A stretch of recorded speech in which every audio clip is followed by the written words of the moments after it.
Hi mga idol! Ayan, nagluto na naman si Kadama ng ulam niya mga idol. Ayan, ang sarap-sarap ng ulam ni Kadama ngayon mga idol. Ayang isda na yan mga idol, last na yan. Nag-iisa na lang yan. Isang balot na lang yan, kaya sabi ko lulutuin ko na. Ayan, abot talaga siya ng mga idol.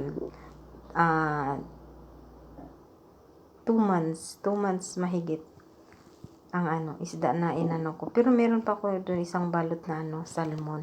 Paabot ko pa yung next month kaya para maging 3 months. Ayan. Kasi ngayon mga idol, wala pa tayong sahod. Sa tuwing katapusan tayo magsahod, syempre nakabudget yung ayan, sa katapusan pa. Tapos pag maibigay na din yung allowance para sa pagkain, hindi ko muna ibili para next month ko na din ibili para madami-daming isda ang mabili ko pang good for 3 months.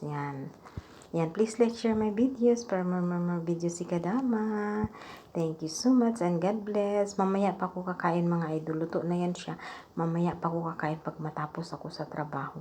Inaga ko lang yan pagluto mga idol kasi ayaw nila ng amoy ng isda.